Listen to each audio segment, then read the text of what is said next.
he vanished after opening a letter from his dead brother. It was late October in the small town of Pine Hollow, Georgia. The air carried a chill that whispered through the pines surrounding Daniel Mercer's modest home. He had returned to this place after years abroad, seeking solace from memories he couldn't shake. But tonight, as the clock struck midnight, Daniel found himself sitting alone on his porch, staring at an envelope that seemed to defy logic. Before we begin, tell me, where are you listening from, and what time is it there? The envelope lay unopened in his trembling hands. It was plain, almost ordinary, except for one glaring detail: his brother Mark's handwriting. Or at least, it looked like Mark's handwriting. Mark had been presumed dead for years now, lost during a fishing trip on Lake Superior. His body had never been recovered, leaving behind only questions and silence. Yet here was this letter addressed simply to Daniel, with no return address or explanation. For a moment, Daniel just stared at it, his mind racing. Should he open it? Was it some cruel prank? A mistake? No. The handwriting felt too familiar, too personal. Finally, curiosity won over caution. He tore open the envelope carefully, revealing a single sheet of paper inside. As he unfolded it, the faint scent of damp earth wafted up, making his stomach churn. Dear Daniel, if you're reading this, then I'm still alive. Or maybe I never really died. I don't know anymore. I remember the lake storm, the cold, and then waking up somewhere else, somewhere dark. There are things here, Daniel. Things that move in the shadows and whisper names. They know me. They knew me before I got here. Daniel paused, swallowing hard. His breath hitched as he continued reading. Time doesn't work the same way here. Days feel like centuries. Nights stretch endlessly. I've tried to find my way back, but every door leads deeper into this place. There's something calling me, pulling me further away from what's left of the world I once knew. His heart pounded as he read the next lines. I saw your face in a dream last night. You were looking for me. Don't do it, Daniel. Whatever you think you need to do, don't come looking for me. This isn't a place for the living. And if you ever get a letter like this one, burn it. By the time Daniel finished reading, sweat dripped down his forehead. The night around him seemed heavier, darker. The crickets had stopped chirping entirely, and the wind rustled the trees with an unsettling rhythm. He glanced toward the forest behind his house, its jagged silhouette looming against the moonlit sky. For a moment, he thought he saw a movementa shadow darting between the trunks, but when he squinted, there was nothing. He sat there for hours, replaying the words in his head. Was it real? Could Mark truly be alive? Or was this some elaborate hoax meant to torment him? By dawn, exhaustion forced him to retreat indoors. He locked the doors, drew the curtains, and tucked the letter under his mattress. Despite his fatigue, sleep eluded him. Every creak of the house made him jump. Every shadow cast by the fading sunlight sent shivers down his spine. That morning, Daniel decided to investigate further. He retrieved the letter and began writing a response. Questions poured out onto the page. Where was Mark? How could he contact him again? What did he mean about burning the letter? Before he could finish, however, another sound interrupted him. Knock, knock, knock. 3 sharp raps echoed through the house, coming from the attic. Daniel froze, his pen hovering above the paper. The attic hadn't been opened in years, not since their childhood. The ladder leading up was broken, and the hatch itself was sealed shut. Yet, there it was, again, another knock, louder this time. Summoning every ounce of courage, Daniel climbed the creaky stairs to the second floor. With each step, the knocking grew louder, more insistent. When he reached the ceiling panel, he hesitated. Then, without warning, the hatch swung open on its own. A gust of icy air rushed down, carrying with it the same earthy smell from the letter. "Hello?" Daniel called out, his voice barely audible. Silence. Then, a whisper, faint yet unmistakable. Daniel, his blood ran cold. That voice, it couldn't be. Not possible. "Mark?" he whispered, backing away. Another pause. Then, "It's too late." With those final words, the figure lunged forward. Daniel screamed, stumbling backward as the thing closed in. The last thing he remembered was the sensation of being pulled upward into the void beyond the attic. When the sun rose the next morning, Daniel Mercer was nowhere to be found. His truck sat abandoned in the driveway, keys still in the ignition. Inside the house, the letter remained untouched beneath the mattress, its contents unread by anyone else. Neighbors reported hearing strange noises during the night knocking, whispers, cries, but by daylight, everything appeared normal, or so they thought. Years later, hikers near Pine Hollow claimed to have seen a man wandering through the woods, muttering to himself. Some said he resembled Daniel Mercer, though older, frailer. Others swore he wasn't human at all, that his eyes glowed red in the dark and his skin bore unnatural markings as though carved by unseen hands. No one knows for certain what became of Daniel or whether his brother Mark truly existed beyond the grave. But one thing is certain, letters from the dead should never be opened lightly. Once the seal is broken, there's no turning back. And sometimes, the dead aren't the only ones watching. The fisherman who caught something that shouldn't exist. It was a crisp autumn morning in the small coastal town of Seabrook, Massachusetts. The air carried the scent of salt water and pine, mingling with the faint aroma of coffee wafting from the local diner. At precisely 6:47 a.m., as the sun began its slow ascent over the horizon, casting golden hues across the water, Thomas Grayson prepared his fishing gear at Dock 12. Thomas was no ordinary fisherman. A veteran of the United States Navy, he had spent 20 years navigating the world's oceans before settling down in this quiet New England town. His weathered hands moved methodically, checking each line and lure with the precision of someone who understood the importance of preparation. The dock creaked softly beneath his boots, echoing the rhythmic lapping of waves against the wooden pilings. This particular morning felt different not because of any specific sign or omen, but rather an unspoken feeling that lingered in the stillness of the pre-dawn hours. The gulls were unusually quiet, their usual cacophony replaced by an almost reverent silence. Even the wind seemed to hold its breath as it whispered through the rigging of nearby boats. By 7:15 a.m., Thomas had cast his line into the water, letting it drift with the current just beyond the breakers. He settled onto his folding chair, thermos of black coffee in hand, watching the horizon where sea met sky. The water shimmered under the growing light, a living mirror reflecting the heavens above. It would be another hour before the tide turned, giving him plenty of time to simply exist in the moment. As the clock struck 8:30 a.m., Thomas noticed something unusual about his line. It wasn't the steady pull of a typical catch, but rather an erratic tugging that seemed almost deliberate. His experienced fingers tightened around the reel as the resistance grew stronger. This was no ordinary fish. The movement below the surface suggested something much larger than anything he'd encountered in these waters. The struggle continued for what felt like an eternity. Each pull on the line sent vibrations up his arms, carrying with them an energy that defied explanation. By now, other early risers along the dock had begun to notice the commotion. Some gathered at a respectful distance, whispering among themselves about the size of whatever creature Thomas was attempting to bring in. Finally, after what must have been 30 minutes of relentless effort, the first glimpse broke the surface. The crowd gasped collectively as they saw it not a fish, but something far more ancient and alien. Its form defied all known classifications, covered in scales that shifted colors like oil on water. Eyes glowed faintly, reflecting intelligence rather than instinct. Fins extended unnaturally, suggesting propulsion methods unknown to marine biology. Thomas's heart pounded in his chest as he fought to maintain control of the situation. His mind raced between disbelief and mounting terror as the creature slowly emerged from the depths.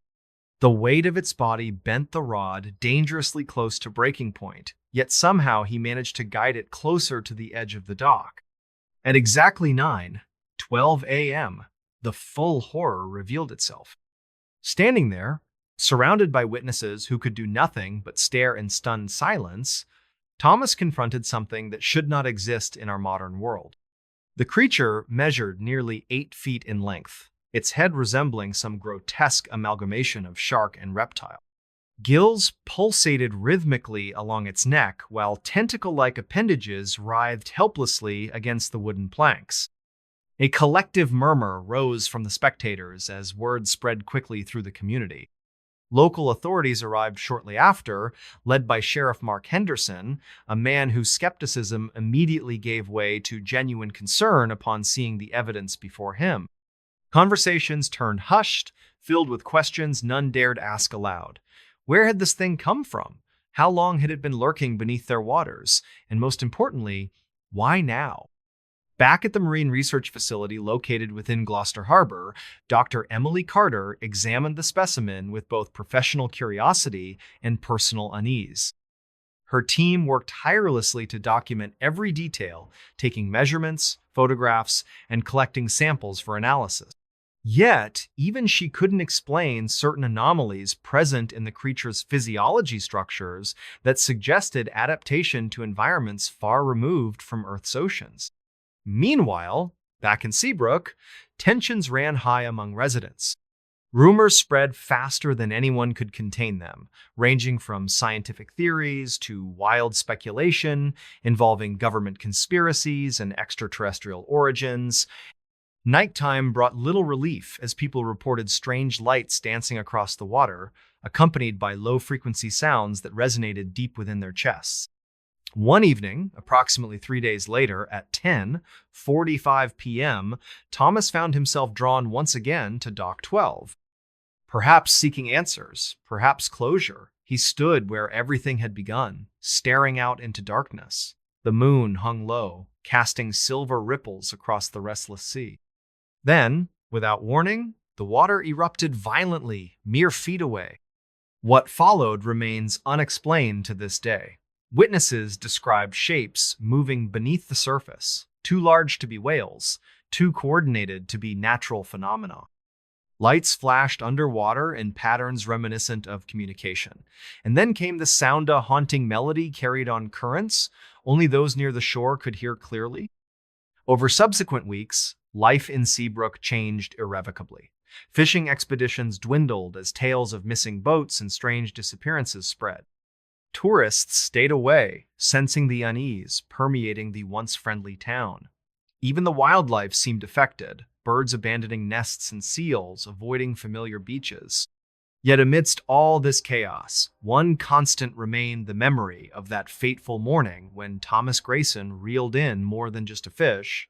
Questions lingered unanswered, mysteries unsolved. But perhaps that's how it should be. After all, some things are better left undisturbed, hidden beneath the waves where they belong. And so, the story of the fisherman who caught something that shouldn't exist became legend among coastal communities, passed down through generations alongside warnings about venturing too far offshore during certain times of year. For though science may attempt explanations and skeptics dismiss accounts as mere folklore, those who witness the events firsthand know the truth that sometimes reality holds horrors beyond imagination. Pause here for reflection. In the end, perhaps it's not about understanding, but respecting boundaries we cannot see. The ocean keeps its secrets well, sharing glimpses only when it chooses. And maybe, just maybe, that's enough. She watched her mirror move. Then it whispered her name. It was a quiet evening in late November when Emily Carter sat alone in her bedroom. The small apartment she rented in downtown Chicago felt colder than usual, even though the thermostat was set high. Outside, the rain tapped rhythmically against the window panes, creating an eerie soundtrack that seemed to match the heaviness in her chest. Emily had always been fascinated by mirrors. As a child, she would spend hours staring into their reflective surfaces, imagining what lay beyond the glass. Now, as an adult, this fascination hadn't faded, it had only grown stronger. Her bedroom mirror, a large antique piece with ornate gold framing, was her favorite. She'd bought it at a flea market months ago, drawn to its mysterious charm and intricate design. That night, Emily couldn't sleep. Restlessness plagued her. And so she decided to sit by her vanity table, brushing her hair while gazing absently into the mirror. The room was dimly lit by a single bedside lamp, casting long shadows across the walls. Everything seemed normal until something caught her eye. At first, Emily thought it was just her imagination. Maybe the wind outside had rattled the building slightly, causing the illusion of movement. But then she saw it again, a subtle shift, as if the mirror were breathing. It tilted ever so slightly, just enough for her to notice. Her breath hitched in her throat. "What? What is going on?" she whispered to herself, her voice trembling. She stood up slowly, approaching the mirror cautiously. The movement stopped as soon as she stepped closer, leaving her feeling both relieved and unnerved. Shrugging it off as fatigue playing tricks on her mind, she returned to her seat and resumed brushing her hair. But then, it happened again. This time, the mirror didn't just move, it distorted.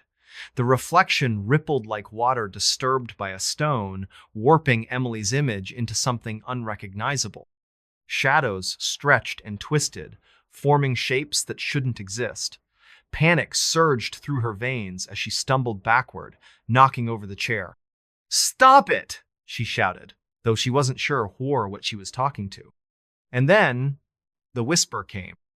Her name, Emily. It wasn't loud, but it sent shivers down her spine nonetheless. The voice sounded familiar, yet distant, as though carried by the wind from somewhere far away. She froze, her heart pounding like a drum in her chest. "Who's there?" she called out, her voice barely above a whisper.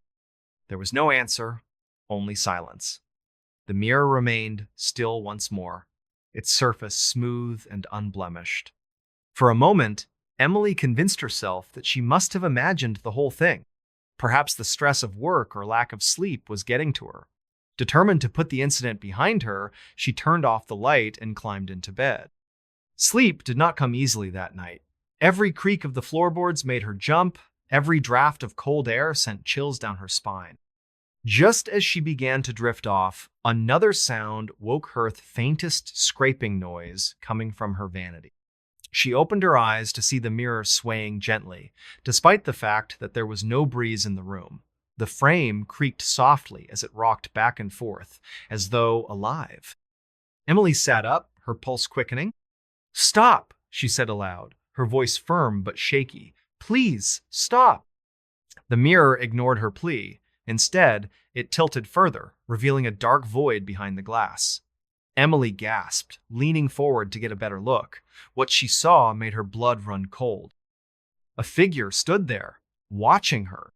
Its face was pale, almost translucent, with hollow eyes that glowed faintly in the darkness. Its lips curved into a smile that didn't reach its eyes, and its fingers curled around the edges of the mirror as though holding onto it for dear life. "You've seen too much," the figure rasped, its voice echoing eerily in the confined space. Emily scrambled backward, her legs tangling in the sheets as she tried to escape. The figure reached out, its hands slipping through the glass as though it weren't solid. Before she could react, it grabbed her wrist, pulling her toward the mirror. "No! Let go of me!" she screamed, struggling against its grip. But the harder she fought, the stronger its hold became. Slowly, inexorably, Emily found herself being dragged closer and closer to the glass. The world around her began to blur, replaced by an endless expanse of blackness dotted with floating lights. Just before she disappeared completely, she heard one final whisper. "Welcome home." By morning, Emily Carter was gone. Her neighbors reported hearing screams during the night, but when they went to check, her apartment was empty. The only thing left behind was the mirror, standing upright where she had last seen it, its surface now cracked and shattered. Some say the mirror still moves on certain nights, especially when the moon is full.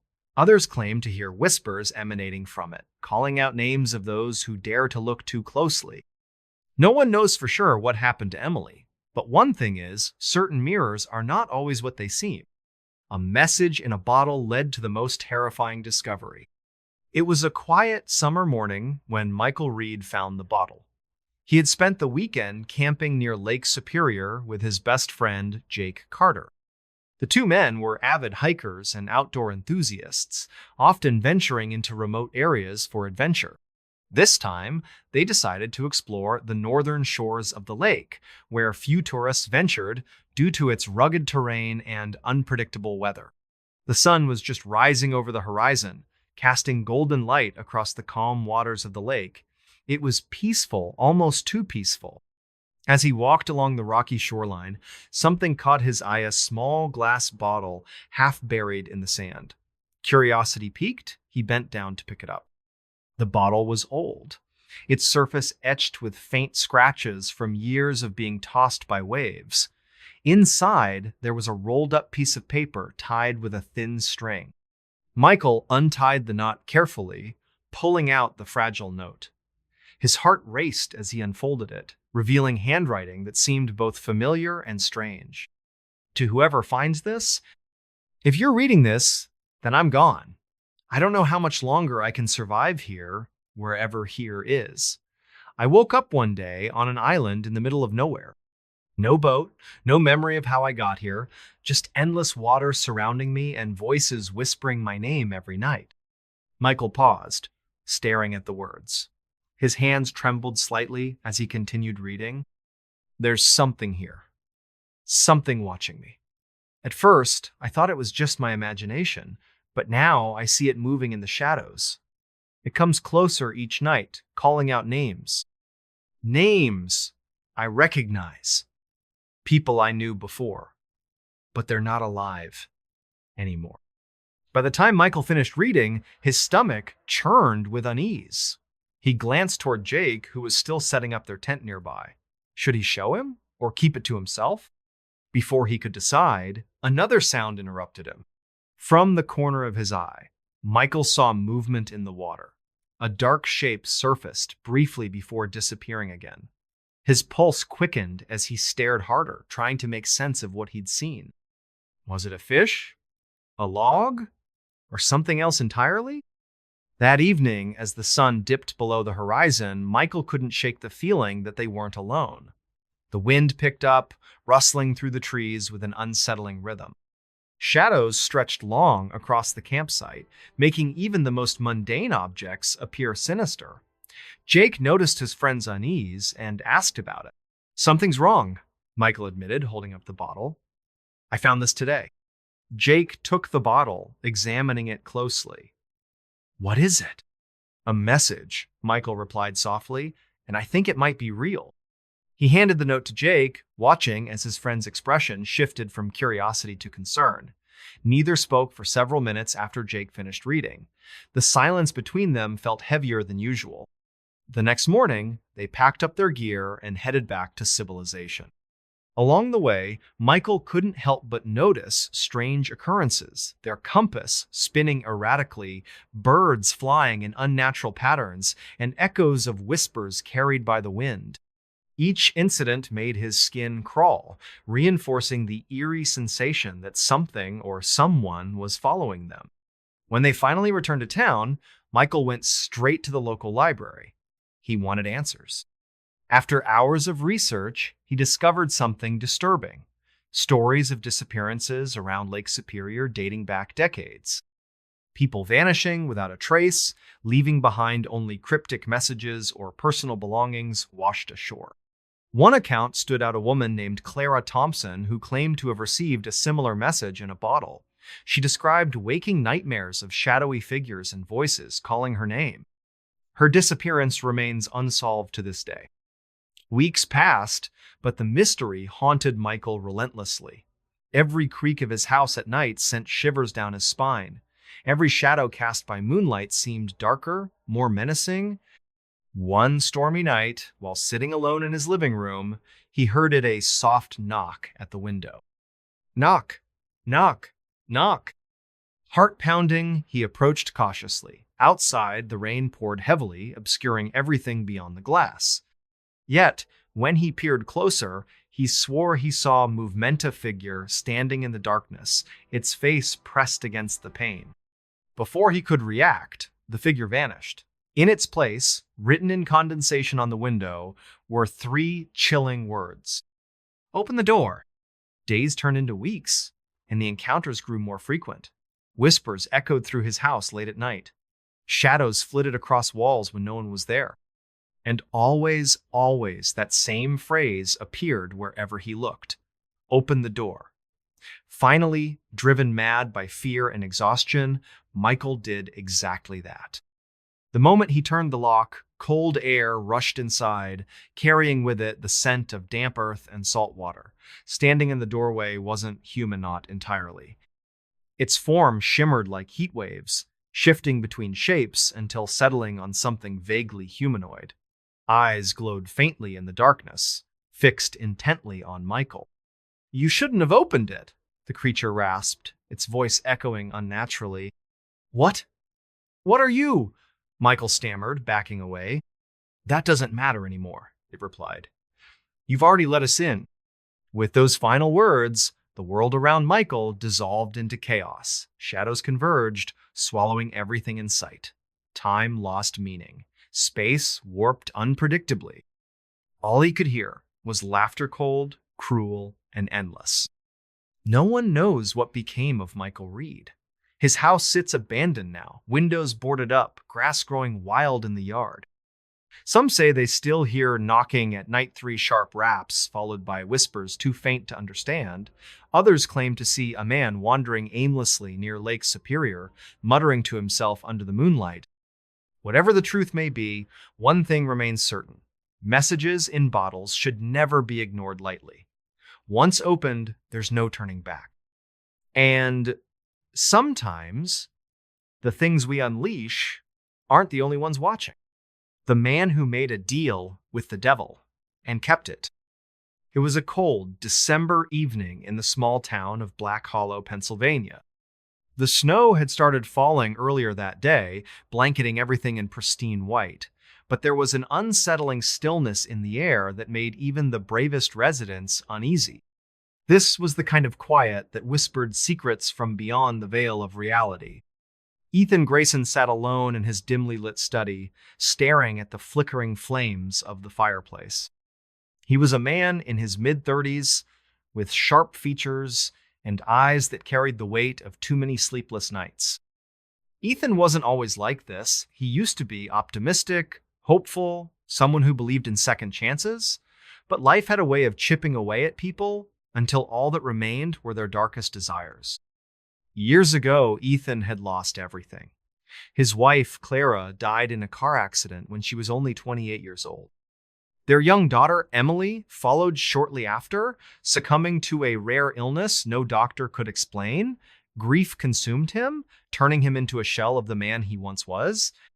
Desperation drove him to places most would never dare tread. That night, as the clock struck midnight, Ethan found himself standing in front of the ancient oak tree at the edge of town. The tree was said to have stood there for centuries, its twisted branches reaching out like skeletal fingers. Local legends spoke of it as a gateway place where deals could be made if one dared to ask. He didn't know what compelled him to go there, but something deep inside told him this was his last chance. As he approached the tree, the wind picked up, howling through the barren branches. Shadows danced across the snow, forming shapes that shouldn't exist. Ethan hesitated, his heart pounding in his chest. Then he spoke aloud, his voice trembling but resolute. "I'll do anything," he said, his words barely audible over the wind. "Anything to bring them back." For a moment, nothing happened. The world seemed frozen in time, the silence pressing down on him like a physical weight. Then, a low chuckle echoed around him, sending shivers down his spine. "You mean it?"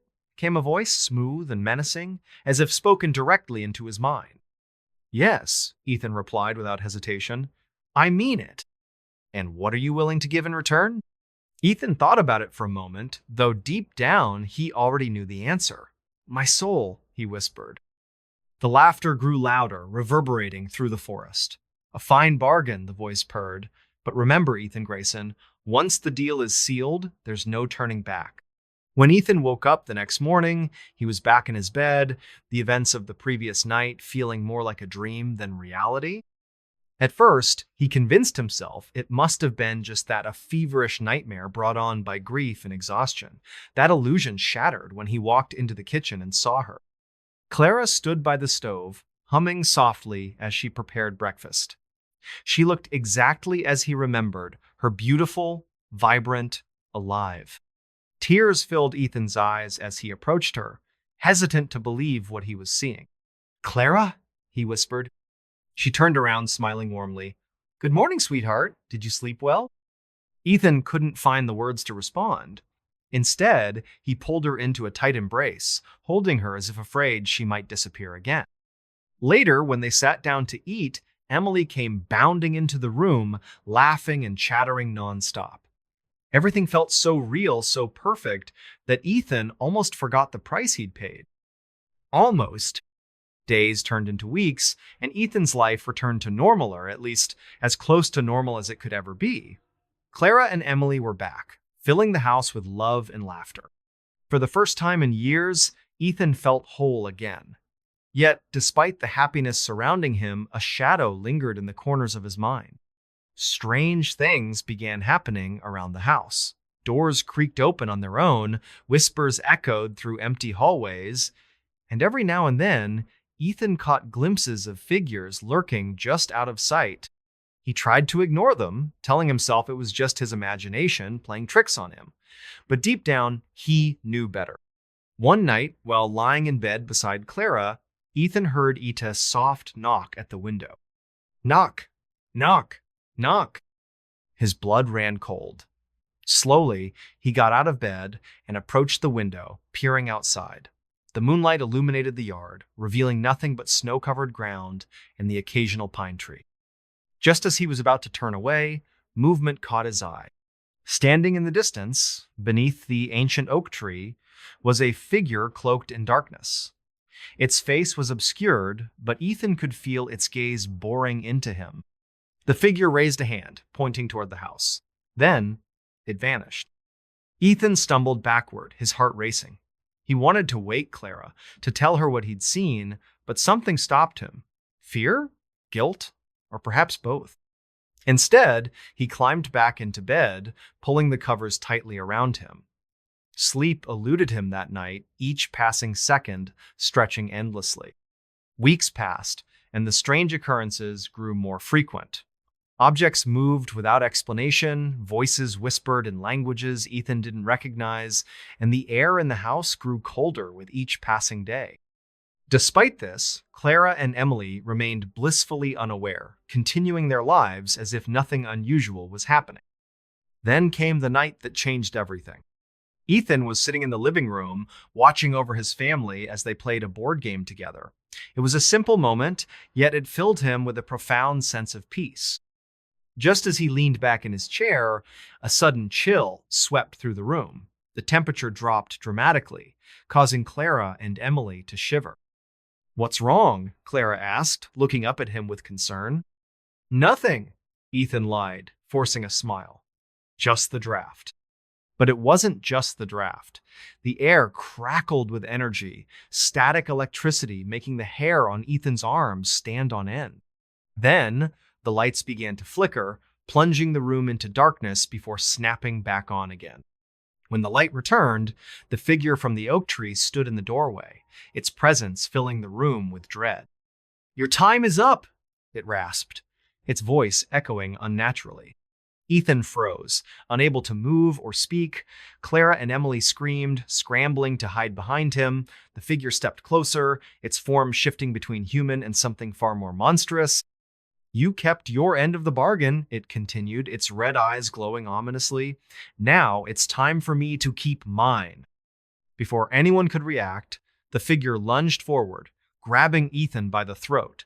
Pain, unlike anything he'd ever experienced, coursed through his body, every nerve ending, screaming in agony.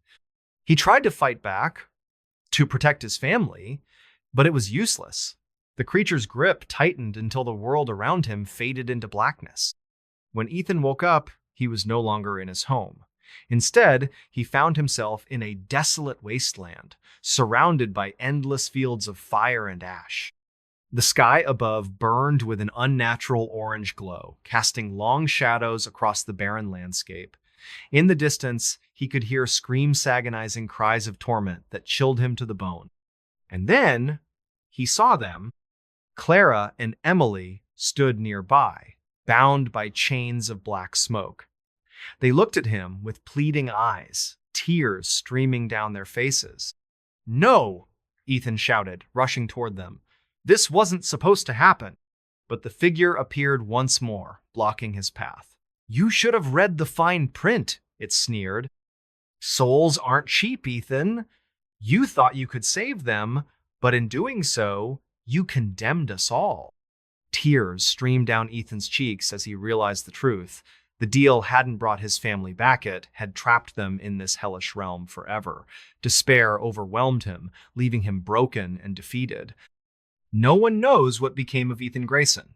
His house sits abandoned now, windows boarded up, furniture covered in dust. Some say they still hear screams coming from within its walls, late-at-night agonized pleas for help that echo through the empty halls. Others claim to see a man wandering the streets of Black Hollow, searching desperately for answers. His face is pale, his eyes hollow, as if haunted by something unspeakable. When asked about his family, he simply shakes his head and walks away. Whatever the truth may be, one thing remains certain. Deals with the devil come at a cost. And sometimes, keeping your word isn't enough to undo the damage done. He uploaded a video saying he was being hunted, then he was gone. It was late at night in the small town of Willow Creek, Oregon. The streets were eerily quiet, save for the occasional rustle of leaves carried by the wind. Inside his modest apartment, Ryan Hayes sat hunched over his laptop, typing furiously into a YouTube video description box. His hands trembled slightly as he reread what he had written.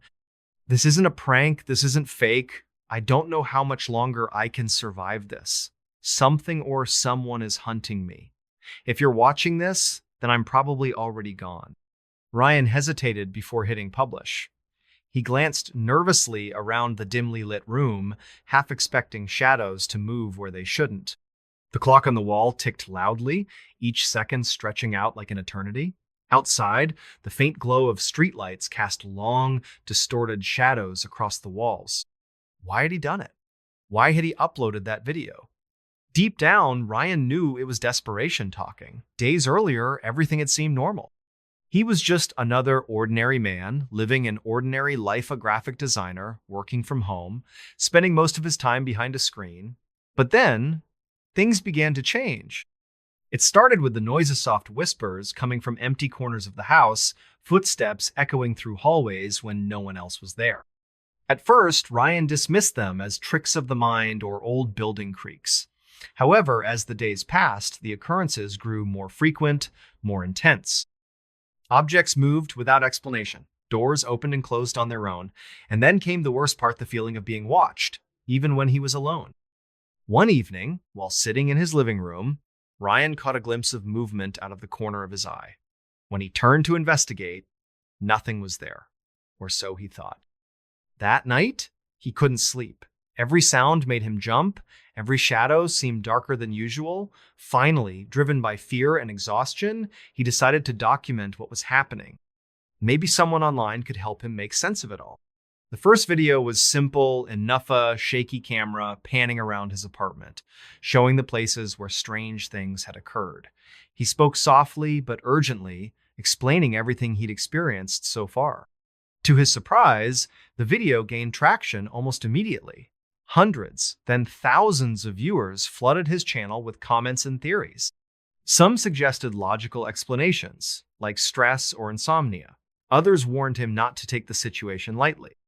Encouraged, perhaps terrified by the response, Ryan continued uploading videos. Each one revealed more details about his ordeal. In the third video, he showed footage captured by his phone's night vision mode, dark shapes moving in the background, just out of focus. By the fourth video, the comments section had exploded with speculation. People claimed to recognize patterns in the shadows, suggesting connections to urban legends or supernatural phenomena. But the fifth video would be different. It wasn't meant to entertain or inform, it was a cry for help. Ryan took a deep breath and adjusted the webcam mounted above his monitor. The light from the screen illuminated his pale face, highlighting the dark circles under his eyes. His voice cracked slightly as he began speaking. "I don't know why this is happening," he said slowly, choosing his words carefully.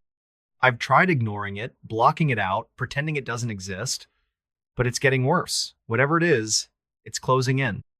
He paused, glancing toward the door as if expecting something or someone to burst through at any moment. "I recorded some audio last night," he continued after a beat. "Listen for yourself." With trembling fingers, Ryan clicked play on a file saved on his desktop. Static filled the room, followed by low, guttural growls that sent shivers down his spine. Then came the whisper, a single word repeated over and over, barely audible but unmistakable. "Ryan." The sound cut off abruptly, leaving only silence.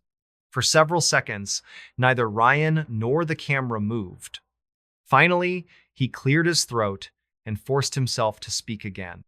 "That's all I have for now," he said quietly.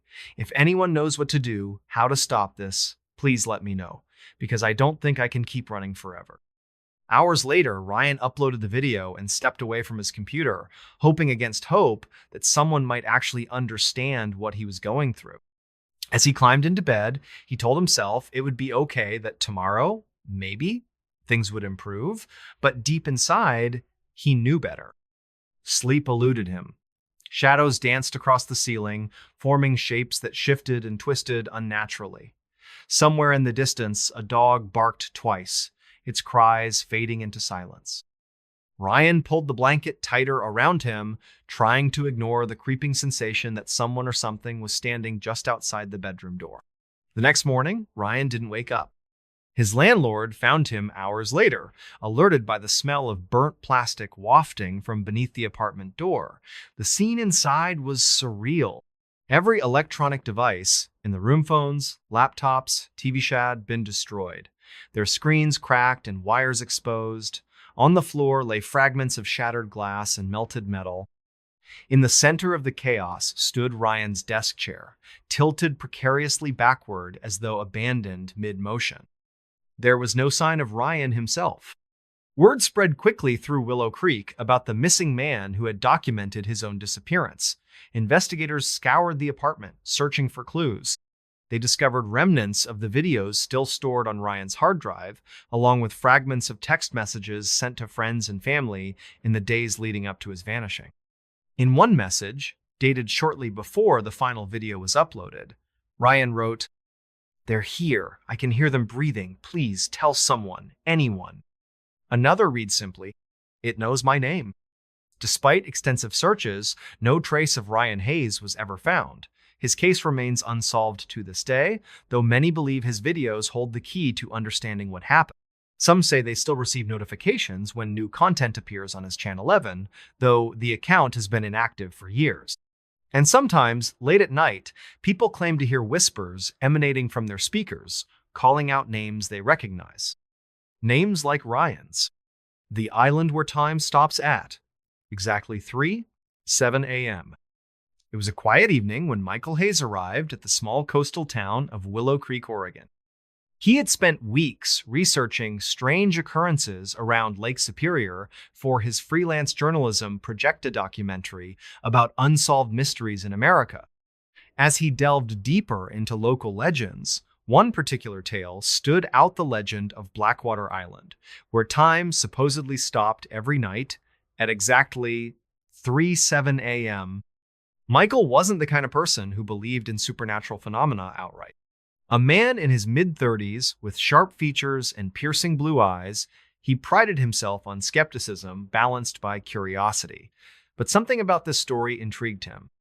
It wasn't just the eerie nature of the legend, it was the way locals avoided discussing it altogether. When pressed, they would change the subject or warn him not to investigate further. Ignoring their advice, Michael decided to visit Blackwater Island himself. Bajan one, Pendahuluan, Latar Belakang. Michael Hayes lived in a small town near Lake Superior. By day, he worked as a freelance journalist, writing articles about local history and folklore. By night, however, his passion lay elsewhere, exploring conspiracy theories and paranormal phenomena. This fascination stemmed from childhood memories of listening to ghost stories with his friends, though most dismissed it as mere entertainment. Lately, Michael had been feeling restless. His work consumed most of his time, leaving little room for hobbies or relaxation.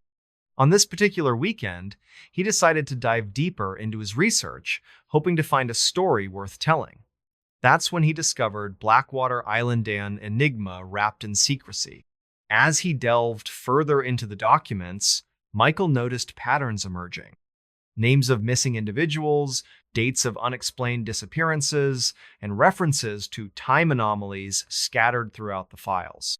Some entries described eerie sighting shadowy figures moving where they shouldn't, lights flickering beneath the water's surface, and screams carried by the wind. Others hinted at experiments involving human subjects, though the details remained vague. Despite the warnings, scribbled in margins, "Do not pursue, leave it alone," Michael felt compelled to investigate. Perhaps it was curiosity, or maybe it was destiny pulling him toward the truth. Bagian 2, Persiapan Perjalanan. For days, Michael prepared meticulously. He gathered supplies, food, water, flashlights, recording equipment, and studied maps of the lake. Locals warned him against venturing too far from shore, claiming the waters around the island were treacherous. Fishermen spoke of whirlpools that appeared out of nowhere, while hikers described thick fog that swallowed entire groups. One elderly woman named Mrs. Harper shared a chilling tale over coffee. "That island isn't natural," she whispered, glancing nervously around the cafe. "People go there, and they don't come back." Michael nodded politely but dismissed her words as superstition. Still, he couldn't ignore the unease growing inside him. What if the legends were true? What if the government really did cover up something unimaginable? Finally, the day arrived. With his boat loaded with supplies, Michael set sail under a cloudless sky. Birds sang softly overhead, and the sun cast golden light across the calm waters. It was peaceful, almost too peaceful. As he approached the island, however, the atmosphere shifted dramatically. The air grew colder, and shadows stretched unnaturally across the waves. A thick fog rolled in, obscuring everything beyond a few feet. "I should turn back," Michael muttered to himself, gripping the wheel tightly, but it was too late. The fog enveloped him completely, and when it cleared, the island loomed ahead, a jagged mass of rock and trees shrouded in mystery. Bagian 3, Tiba di Pulau. Stepping onto the island, Michael immediately sensed something wrong. The ground beneath his boots felt spongy, almost alive. Strange noises echoed through the dense forest branches, snapping, whispers carried by the wind, and faint cries that sounded eerily human.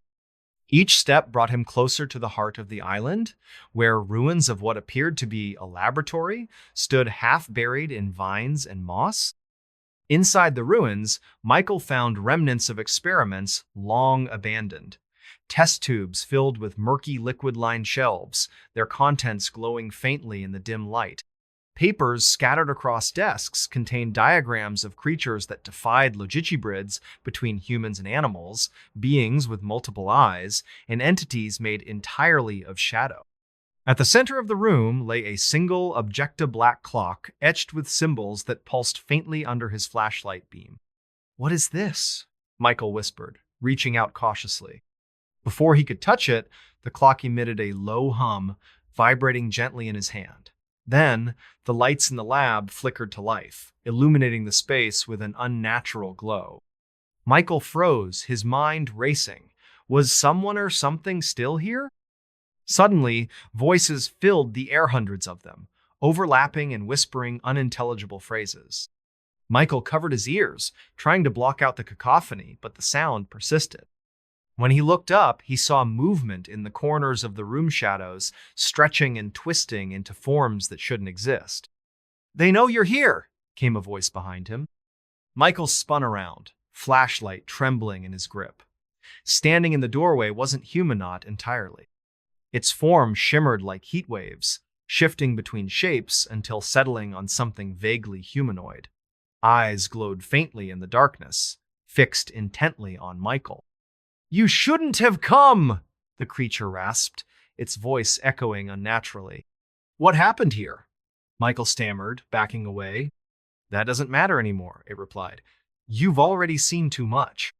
With those final words, the world around Michael dissolved into chaos. Shadows converged, swallowing everything in sight. Time lost meaning. Space warped unpredictably. All he could hear was laughter, cold, cruel, and endless. Strange things began happening almost immediately after the drawer incident. Pots and pans rattled in the kitchen cabinets, even though no wind blew through the apartment. Doors creaked open on their own, and the thermostat fluctuated wildly despite being set to a constant temperature. Shadows danced across walls where none should exist, forming shapes that shifted and twisted unnaturally. Michael tried to rationalize the occurrences, attributing them to old building creaks or overactive imagination, but deep down, he knew better. One stormy night, while lying in bed, he heard footsteps above his head, slow, deliberate steps that echoed through the ceiling. Though the apartment was on the top floor, the sound persisted, driving him to the brink of madness. Every night brought new terrors. Sometimes, he caught glimpses of himself in reflections where there shouldn't be any. Other times, he heard voices calling his name, though no one else was there. His mind raced with questions. Was he losing his grip on reality, or was something or someone watching him? Late one night, Michael stumbled upon a clearing where dozens of similar clocks sat scattered across the ground. Each one pulsed with the same eerie glow as the first. Driven to the brink of sanity, he hesitated. Should he open the box or leave it untouched? Deep down, he knew the answer, but curiosity won over caution. Taking a deep breath, he grasped the handle and pulled. The moment the lid slid open, Michael knew he'd made a mistake. A blinding light erupted from within, engulfing the clearing in radiant energy. Shadows danced across the ground, forming shapes that shifted and twisted unnaturally. Then, the whispers returned louder this time, clearer and infinitely more terrifying. "Michael, we've been waiting for you. You can't leave." Terrified, yet transfixed, Michael watched as the light coalesced into a towering figure.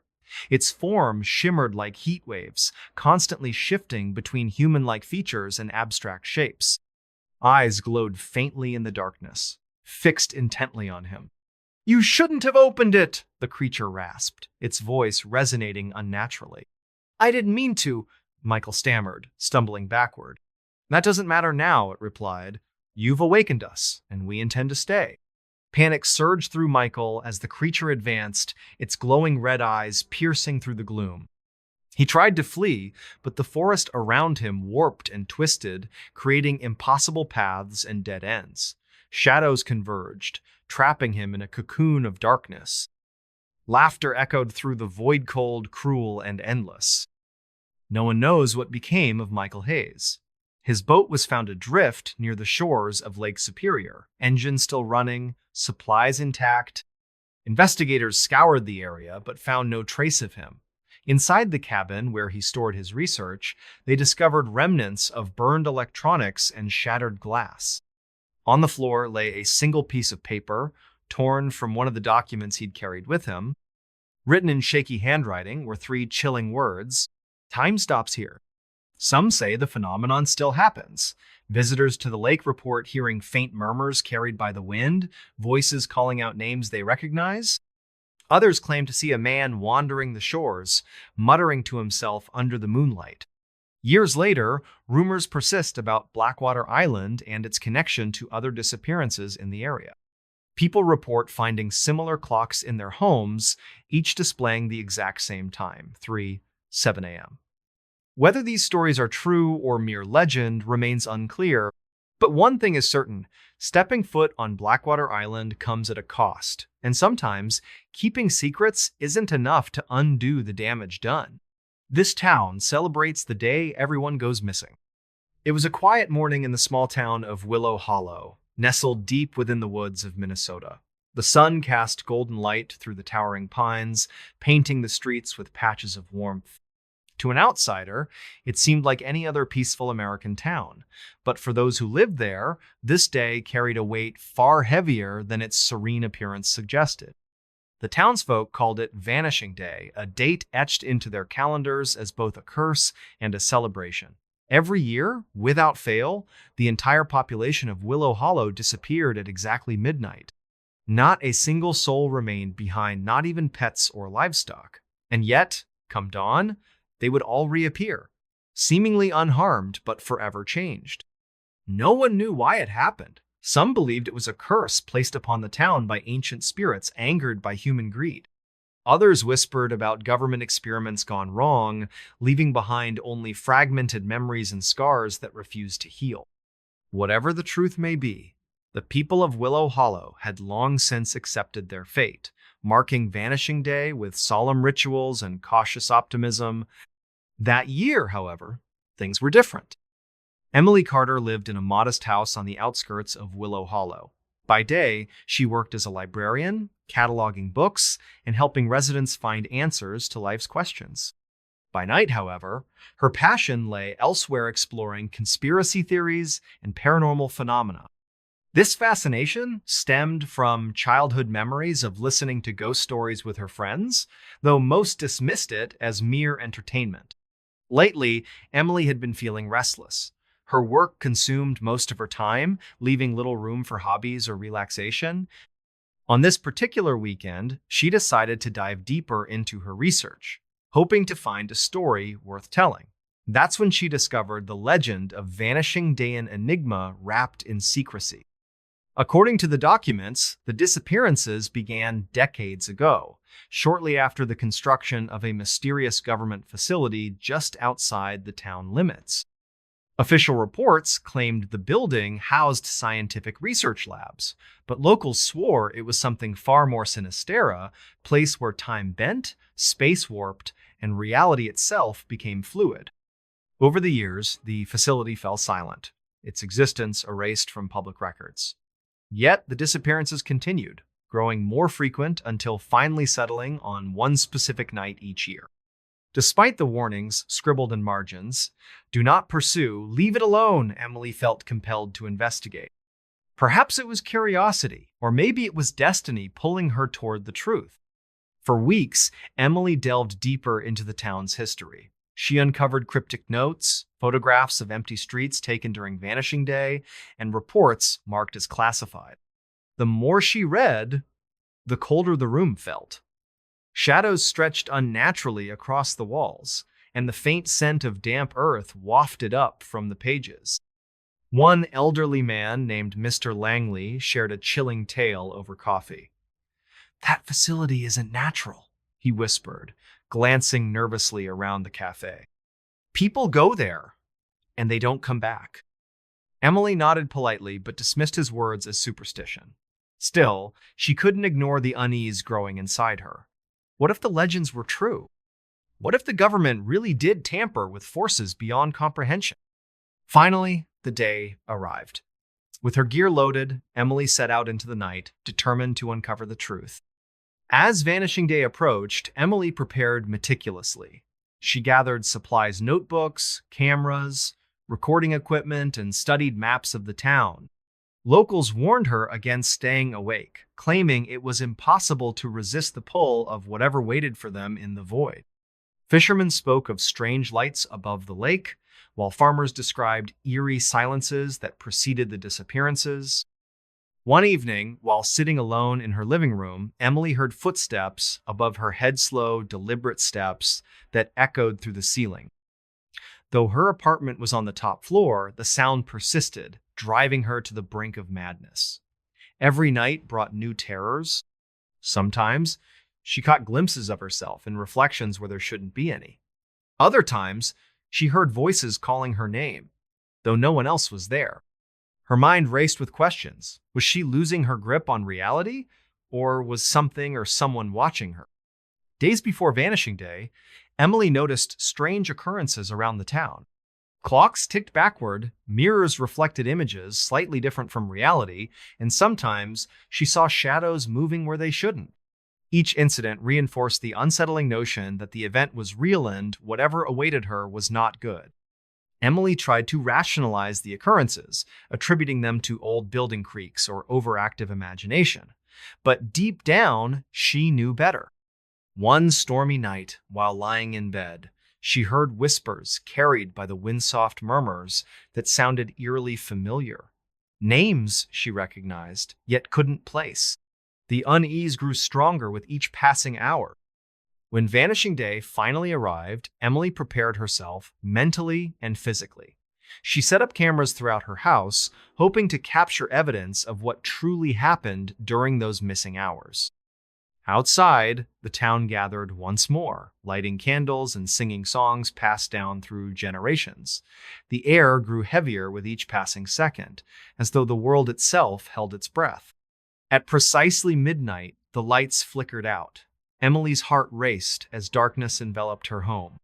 Grabbing her flashlight, she moved cautiously through the rooms, checking each camera feed for signs of movement.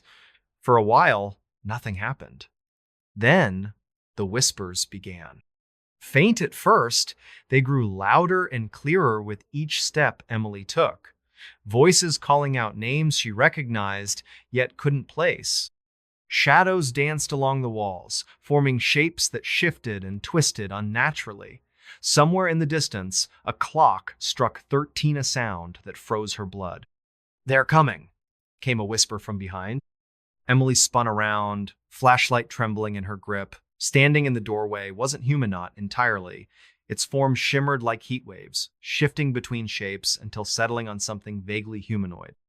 Eyes glowed faintly in the darkness, fixed intently on her. "You shouldn't have stayed awake," the creature rasped, its voice echoing unnaturally. "What happens during those hours?" Emily stammered, backing away. "That doesn't matter anymore," it replied. "You've already seen too much." With those final words, the world around Emily dissolved into chaos. Shadows converged, swallowing everything in sight. Time lost meaning. Space warped unpredictably. All she could hear was laughter, cold, cruel, and endless. Desperate for answers, Emily screamed into the darkness. "Why does this happen?" "To ensure no one leaves," came the reply, its tone softer now, almost regretful. "This town, it wasn't always ours. We were brought here, experimented on, changed."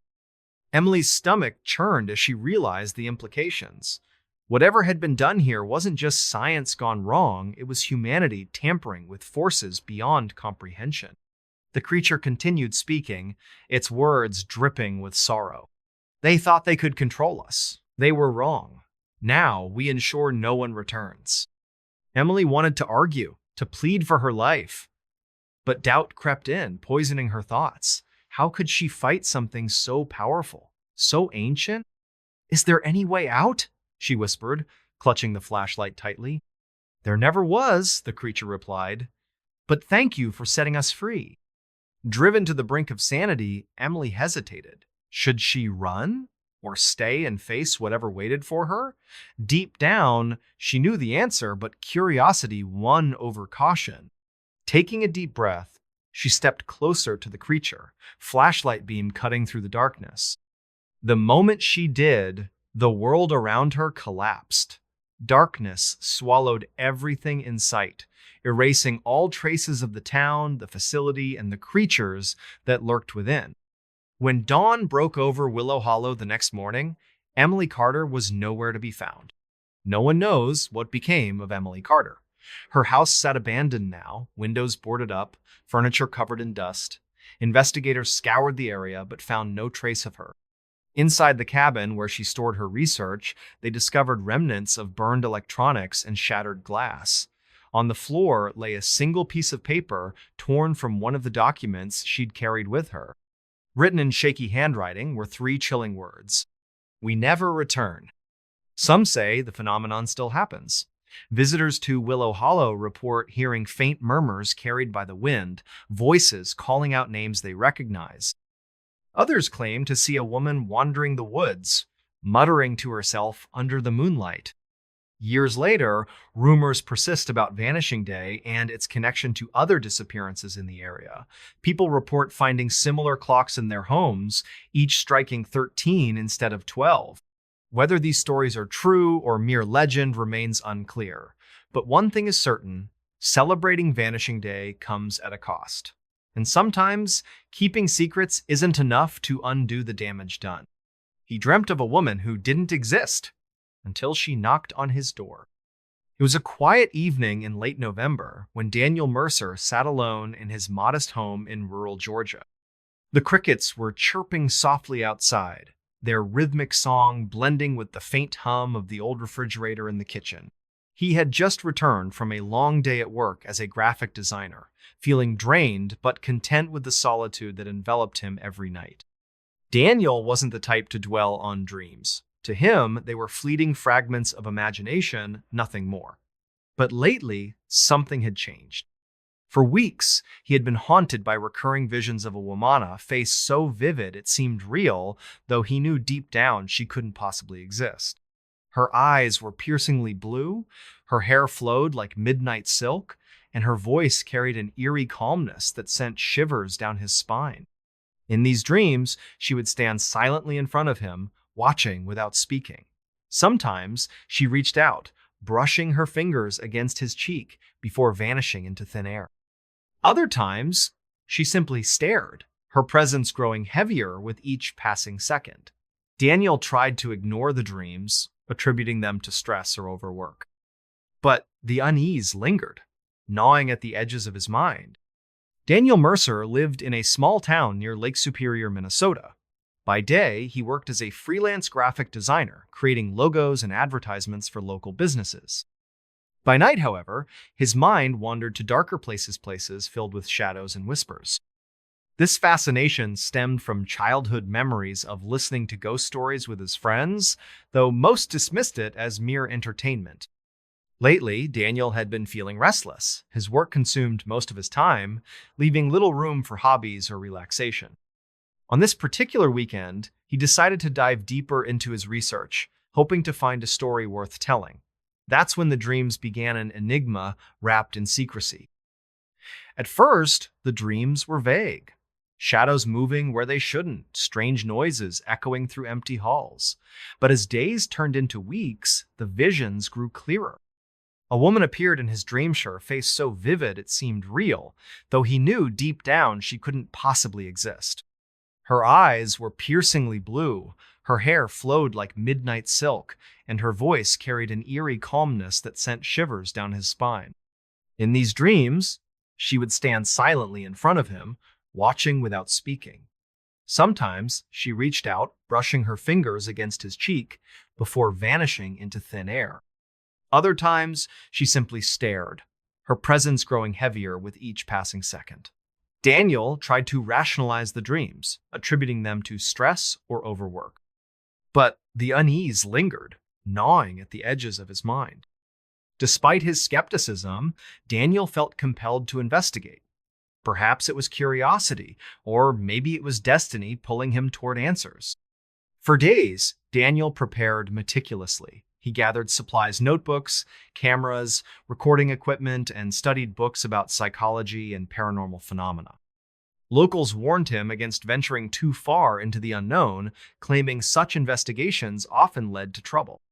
Some spoke of cursed objects hidden in plain sight, while others described shadowy figures moving where they shouldn't.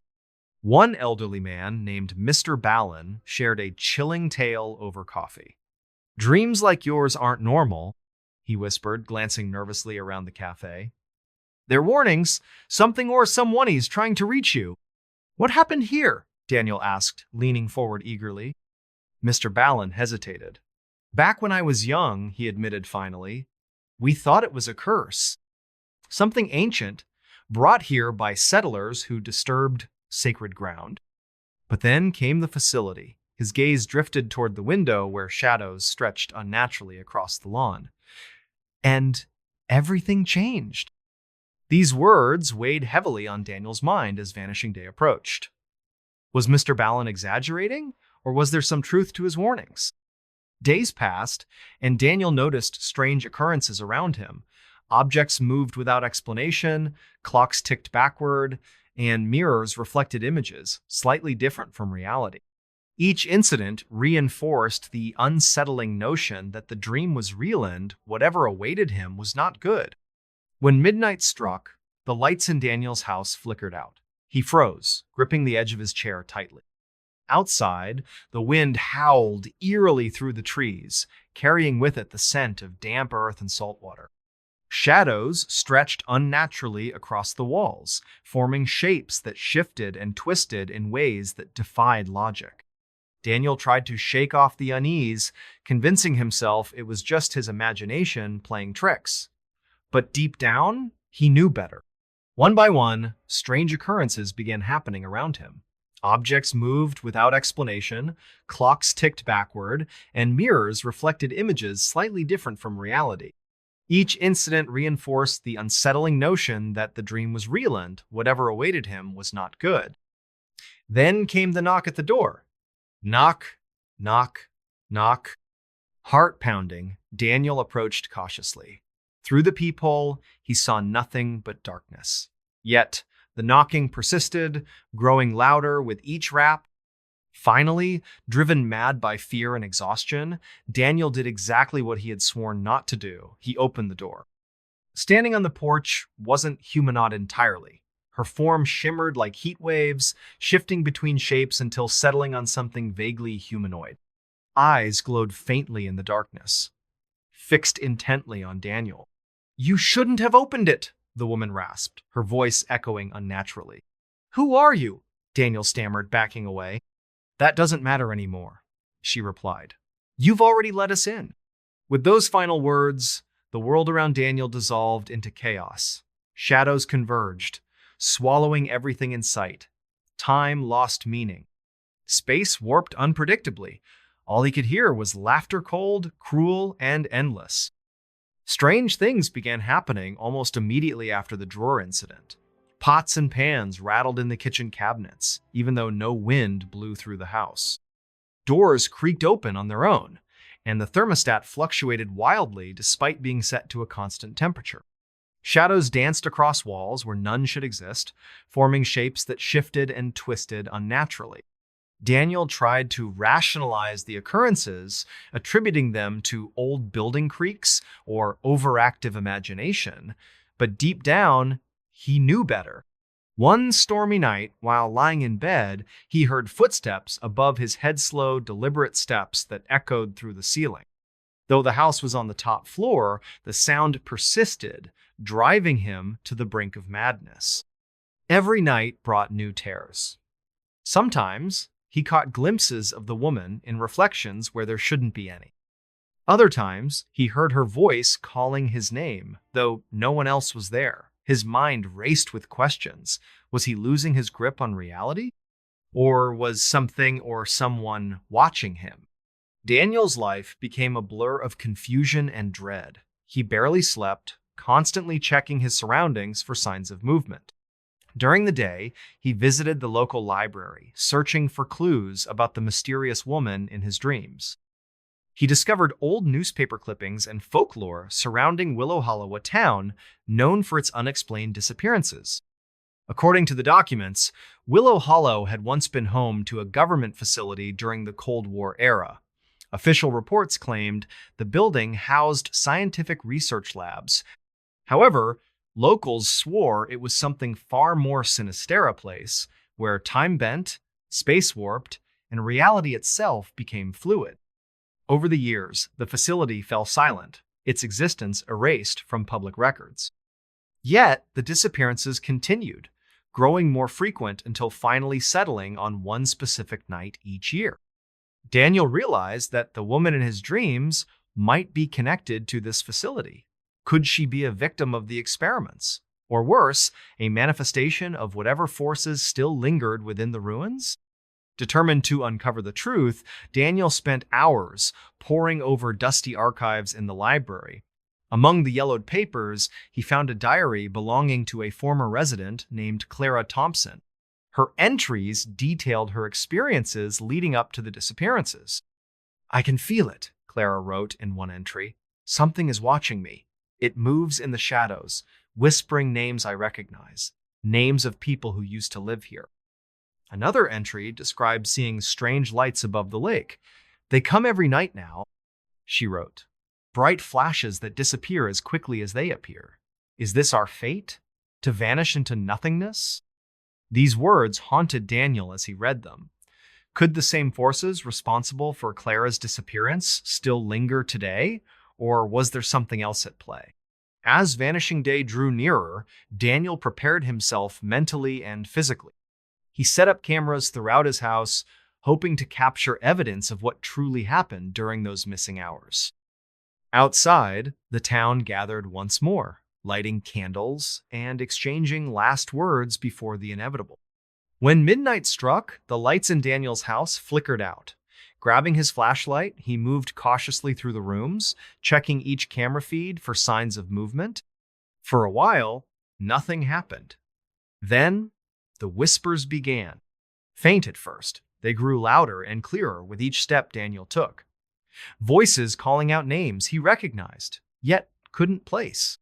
Shadows danced along the walls, forming shapes that shifted and twisted unnaturally. Somewhere in the distance, a clock struck 13, a sound that froze his blood.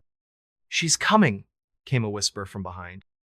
Daniel spun around, flashlight trembling in his grip. Standing in the doorway was the woman from his dreamsure face, obscured, but her posture unmistakable, hunched, skeletal, and broken. "This isn't real," Daniel pleaded, tears streaming down his face. "It's too late," the woman replied. "Once you open your eyes, there's no turning back." Driven to the brink of sanity, Daniel hesitated. Should he run? Or stay and face whatever waited for him? Deep down, he knew the answer, but curiosity won over caution. Taking a deep breath, he stepped closer to the woman, flashlight beam cutting through the gloom. The moment he did, the world around him collapsed. Darkness swallowed everything in sight, erasing all traces of the house, the forest, and the creatures that lurked within. When dawn broke over Willow Hollow the next morning, Daniel Mercer was nowhere to be found. No one knows what became of Daniel Mercer. His house sits abandoned now, windows boarded up, furniture covered in dust. Some say they still hear knocking at night, 3 sharp raps, followed by whispers too faint to understand. Others claim to see a man wandering the woods, muttering to himself under the moonlight. Years later, rumors persist about the cursed house and its connection to other disappearances in the area. People report finding similar mirrors in their homes, each displaying reflections that don't quite match reality. Whether these stories are true or mere legend remains unclear. But one thing is certain, answering the door came at a cost. And sometimes, keeping secrets isn't enough to undo the damage done. The secret military base that erased an entire town. It was a quiet evening in the small town of Willow Hollow, nestled deep within the woods of Minnesota. The sun had just dipped below the horizon, casting long shadows across the streets. Ethan Hayes sat alone in his modest apartment, staring at the computer screen in front of him. He had spent weeks researching strange occurrences around Lake Superior for his freelance journalism project, a documentary about unsolved mysteries in America. Ethan Hayes lived in a small town near Lake Superior. By day, he worked as a freelance journalist, writing articles about local history and folklore. By night, however, his passion lay elsewhere, exploring conspiracy theories and paranormal phenomena. This fascination stemmed from childhood memories of listening to ghost stories with his friends, though most dismissed it as mere entertainment. Lately, Ethan had been feeling restless. His work consumed most of his time, leaving little room for hobbies or relaxation. On this particular weekend, he decided to dive deeper into his research, hoping to find a story worth telling. That's when he discovered the legend of Blackwater Basin enigma wrapped in secrecy. According to the documents, the U.S. government had once used a secluded area near Willow Hollow for experimental purposes during the Cold War era. Details were scarce, but there were hints of something far more sinister than mere military drills. People sent to the base never returned, not even scientists or soldiers. Those who tried to investigate disappeared without a trace. Any mention of the base was erased from official records, leaving behind only whispers and rumors. One elderly woman named Mrs. Harper shared a chilling tale over coffee. "That base isn't natural," she whispered, glancing nervously around the cafe. "People go there, and they don't come back." Ethan nodded politely but dismissed her words as superstition. Still, he couldn't ignore the unease growing inside him. What if the legends were true? What if the government really did cover up something unimaginable? Finally, the day arrived. With his gear loaded, Ethan set out into the night, determined to uncover the truth. For days, Ethan prepared meticulously. He gathered supplies, food, water, flashlights, recording equipment, and studied maps of the area. Locals warned him against venturing too far into the woods, claiming the path to Blackwater Base was treacherous. Hunters spoke of unnatural silences that fell over the forest, while hikers described thick fog that swallowed entire groups. Despite their warnings, Ethan felt compelled to investigate. Perhaps it was curiosity, or maybe it was destiny pulling him toward answers. Taking a deep breath, he stepped into the woods under a cloudless sky. Birds sang softly overhead, and the sun cast golden light through the towering pines. It was peaceful, almost too peaceful. As he approached the site of the base, however, the atmosphere shifted dramatically. The air grew colder, and shadows stretched unnaturally across the ground. A thick fog rolled in, obscuring everything beyond a few feet. "I should turn back," Ethan muttered to himself, gripping the wheel tightly. But it was too late. The fog enveloped him completely, and when it cleared, the ruins of Blackwater Base loomed ahead, a jagged mass of concrete and steel shrouded in mystery. Stepping into the ruins, Ethan immediately sensed something wrong. The ground beneath his boots felt spongy, almost alive. Strange noises echoed through the dense forest branches, snapping, whispers carried by the wind, and faint cries that sounded eerily human. Each step brought him closer to the heart of the base, where remnants of experiments long abandoned stood half-buried in vines and moss. Inside the ruins, Ethan found remnants of what appeared to be a laboratory. Test tubes filled with murky liquid-lined shelves, their contents glowing faintly in the dim light. Papers scattered across desks contained diagrams of creatures that defied logistibrids between humans and animals, beings with multiple eyes, and entities made entirely of shadow. At the center of the room lay a single objecta-black clock, etched with symbols that pulsed faintly under his flashlight beam. "What is this?" Ethan whispered, reaching out cautiously. Before he could touch it, the clock emitted a low hum, vibrating gently in his hand. Then, the lights in the lab flickered to life, illuminating the space with an unnatural glow. Ethan froze, his mind racing. Was someone or something still here? Suddenly, voices filled the air, hundreds of them, overlapping and whispering unintelligible phrases. Ethan covered his ears, trying to block out the cacophony, but the sound persisted. When he looked up, he saw movement in the corners of the room shadows, stretching and twisting into forms that shouldn't exist. "They know you're here," came a voice behind him. Ethan spun around, flashlight trembling in his grip. Standing in the doorway wasn't humanoid entirely. Its form shimmered like heat waves, shifting between shapes until settling on something vaguely humanoid. Eyes glowed faintly in the darkness, fixed intently on Ethan. "You shouldn't have come," the creature rasped, its voice echoing unnaturally. "What happened here?" Ethan stammered, backing away. "That doesn't matter anymore," it replied. "You've already seen too much." With those final words, the world around Ethan dissolved into chaos. Shadows converged, swallowing everything in sight. Time lost meaning. Space warped unpredictably. All he could hear was laughter, cold, cruel, and endless.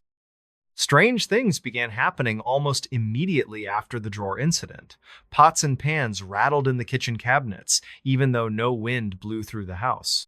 Doors creaked open on their own, and the thermostat fluctuated wildly despite being set to a constant temperature.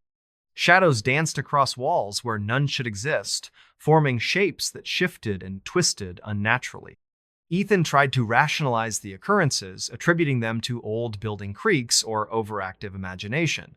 But deep down, he knew better. One stormy night, while lying in bed, he heard footsteps above his head, slow, deliberate steps that echoed through the ceiling. Though the apartment was on the top floor, the sound persisted, driving him to the brink of madness. Every night brought new terrors. Sometimes he caught glimpses of himself in reflections where there shouldn't be any. Other times he heard voices calling his name, though no one else was there. His mind raced with questions. Was he losing his grip on reality? Or was something or someone watching him? Days passed, and Ethan noticed patterns emerging. Names of missing individuals, dates of unexplained disappearances, and references to time anomalies scattered throughout the files. Some entries described eerie, sighting shadowy figures moving where they shouldn't, lights flickering beneath the water's surface, and screams carried by the wind. Others hinted at experiments involving human subjects, though the details remained vague. Despite the warnings scribbled in margins, "Do not pursue, leave it alone," Ethan felt compelled to investigate. Perhaps it was curiosity, or maybe it was destiny pulling him toward the truth. Late one night, Ethan stumbled upon a clearing where dozens of similar clocks sat scattered across the ground. Each one pulsed with the same eerie glow as the first. Driven to the brink of sanity, he hesitated. Should he look into the mirror or leave it untouched? Deep down, he knew the answer, but curiosity won over caution. Taking a deep breath, he stepped closer to the mirror, flashlight beam cutting through the gloom. The moment he did, the world around him collapsed. Darkness swallowed everything in sight, erasing all traces of the house, the forest, and the creatures that lurked within. When dawn broke over Willow Hollow the next morning, Ethan Hayes was nowhere to be found. No one knows what became of Ethan Hayes. His apartment sits abandoned now, windows boarded up, furniture covered in dust. Some say they still hear knocking at night, 3 sharp raps, followed by whispers too faint to understand. Others claim to see a man wandering the woods, muttering to himself under the moonlight. Years later, rumors persist about Blackwater Base and its connection to other disappearances in the area. People report finding similar mirrors in their homes, each displaying reflections that don't quite match reality. Whether these stories are true or mere legend remains unclear. But one thing is certain, stepping foot near Blackwater Base comes at a cost. And sometimes, keeping secrets isn't enough to undo the damage done. Ethan Hayes was a man in his mid-30s, living in a small town near Lake Superior. By day, he worked as a freelance journalist, writing articles about local history and folklore. By night, however, his mind wandered to darker places, unsolved mysteries, conspiracy theories, and the supernatural phenomena that fascinated so many others in the town. Recently, Ethan had become obsessed with uncovering hidden truths.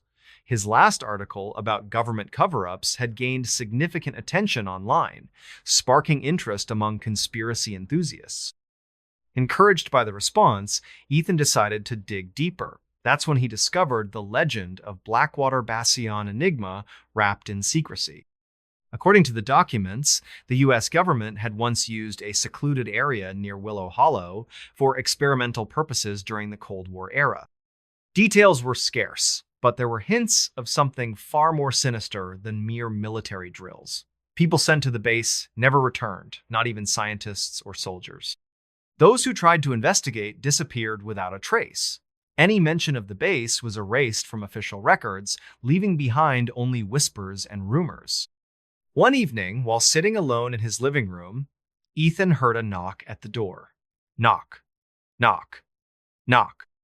Heart pounding, he opened it to find Mrs. Harper, an elderly neighbor known for her knowledge of local legends. "You shouldn't do this," Mrs. Harper whispered, glancing nervously around the street. "Some secrets are better left buried." "I need answers," Ethan replied softly, closing the door behind her guest. "I can't keep pretending this isn't real." Mrs. Harper sighed, accepting a cup of tea Ethan offered. "Back when I was young," she began, her voice trembling slightly, "we thought it was a curse. something ancient brought here by settlers who disturbed sacred ground. But then came the facility, and everything changed. What happened there? Ethan asked, leaning forward eagerly. They experimented on us, Mrs. Harper admitted finally. On everyone? We didn't know it at the time, but now... Her gaze drifted toward the window, where shadows stretched unnaturally across the lawn. Now we're part of something bigger, something we can't escape. With those final words, Mrs. Harper stood and left, leaving Ethan alone with his thoughts and his fears. For weeks, Ethan delved deeper into the town's archives, piecing together fragments of the past. He uncovered classified reports, handwritten journals, and photographs of empty streets taken during Vanishing Day. One document stood out a diary belonging to a former resident named Clara Thompson. Clara's entries detailed her experiences leading up to the disappearances. At first, she described mundane details, family gatherings, school events, and daily routines. But as Vanishing Day drew nearer, her writing became increasingly erratic. I can feel it, Clara wrote in one entry. Something is watching me. It moves in the shadows, whispering names I recognize, names of people who used to live here. In another entry, Clara described seeing strange lights above the lake. They come every night now, she wrote. Bright flashes that disappear as quickly as they appear. Is this our fate? To vanish into nothingness? These words haunted Ethan as he read them. Could the same forces responsible for Clara's disappearance still linger today? Or was there something else at play? Days before Vanishing Day, Ethan reached out to other researchers online, sharing fragments of what he'd found and asking for advice. Most dismissed his claims outright, calling them hoaxes or fabrications. A few, however, offered theories ranging from alternate dimensions to alien intervention. Among those who responded was Dr. Marcus Langley, a retired scientist living on the East Coast. In their email exchanges, Marcus provided insights into similar cases he'd encountered during his career. There are places, Marcus wrote, where the rules of nature break down, where time bends, space warps, and reality itself becomes fluid. Though skeptical at first, Ethan began to trust Marcus's expertise. The older man encouraged him to proceed cautiously, warning of potential dangers. If you go, Marcus advised, take nothing unnecessary with you. Leave your phone behind if possible. Whatever happens there, it doesn't stay there. These words weighed heavily on Ethan's mind as Vanishing Day approached. Was Marcus exaggerating, or was there some truth to his warnings? When midnight struck, the lights in Willow Hollow flickered out. Ethan's heart raced as darkness enveloped the town. Grabbing his flashlight, he moved cautiously through the streets, checking each camera feed for signs of movement. For a while, nothing happened. Then, the whispers began. Faint at first, they grew louder and clearer with each step Ethan took. Voices calling out names he recognized, yet couldn't place. Shadows danced along the walls, forming shapes that shifted and twisted unnaturally. Somewhere in the distance, a clock struck 13, a sound that froze his blood. They're coming, came a whisper from behind. Ethan turned slowly, flashlight shaking in his grip. Standing before him was a figure cloaked in darkness. Its face was obscured, but its posture was unmistakable, hunched, skeletal, and broken. This isn't real, Ethan pleaded, tears streaming down his face. It's too late, the figure replied. Once you open your eyes, there's no turning back. Driven to the brink of sanity, Ethan hesitated. Should he run? Or stay and face whatever waited for him? Deep down, he knew the answer, but curiosity won over caution. Taking a deep breath, he stepped closer to the figure, flashlight beam cutting through the darkness. The moment he did, the world around him collapsed. Darkness swallowed everything in sight, erasing all traces of the town, the base, and the creatures that lurked within. When dawn broke over Willow Hollow the next morning, Ethan Hayes was nowhere to be found. Inside the void, Ethan encountered beings unlike anything he'd ever imagined. Their forms shimmered like heat waves, constantly shifting between human-like features and abstract shapes. Eyes glowed faintly in the darkness, fixed intently on him. You shouldn't have opened your eyes, one of them rasped, its voice resonating unnaturally. I needed to see, Ethan stammered, stumbling backward. What really happens? That doesn't matter anymore, another replied. You've awakened us, and we intend to stay. Panic surged through Ethan as the creatures advanced, their glowing red eyes piercing through the gloom. He tried to flee, but the forest around him warped and twisted, creating impossible paths and dead ends. Shadows converged, trapping him in a cocoon of darkness. Laughter echoed through the void cold, cruel, and endless. No one knows what became of Ethan Hayes. His apartment sits abandoned now, windows boarded up, furniture covered in dust. Some say they still hear knocking at night, 3 sharp raps, followed by whispers too faint to understand. Others claim to see a man wandering the woods, searching desperately for answers. Years later, rumors persist about Blackwater Base and its connection to other disappearances in the area. People report finding similar clocks in their homes, each striking 13 instead of 12. Whether these stories are true or mere legend remains unclear. But one thing is certain. Stepping foot near Blackwater Base comes at a cost. And sometimes, keeping secrets isn't enough to undo the damage done. A voice came through static saying, "You're next." It was a quiet evening in the small town of Pine Hollow, nestled deep within the dense forests of upstate New York. The air carried an eerie chill that seemed to seep into every corner of the old wooden house where Emily Carter lived with her family. A single light bulb flickered above the kitchen table as she sat alone, scrolling through social media on her phone. Her parents were out for dinner at their favorite Italian restaurant, and her younger brother had gone to a friend's place for a sleepover. The room was silent, except for the occasional creaks of the old floorboards. Emily glanced at the clock hanging on the wall. It read 9:47 p.m. She sighed, feeling bored but comfortable in the solitude. Suddenly, her phone buzzed loudly against the wooden surface, startling her. It was a notification from a video call app she rarely used. Curious, Emily tapped the screen. "Who could this be?" she muttered under her breath, furrowing her brow. The caller ID showed an unknown number. Normally, she would have ignored it, but something about the timing felt strange. As if sensing hesitation, the device vibrated again impatiently. With a shrug, she answered. A crackling sound filled the speakers. Static. Nothing but static. "Hello?" Emily asked cautiously, leaning closer to the microphone. No response came, just the unsettling hiss of interference. She frowned, ready to end the call, when suddenly a faint voice broke through the noise. "You're next." Emily froze. Her heart skipped a beat before racing wildly inside her chest. The words echoed in her mind, sending shivers down her spine. Who said that? And what did they mean by next?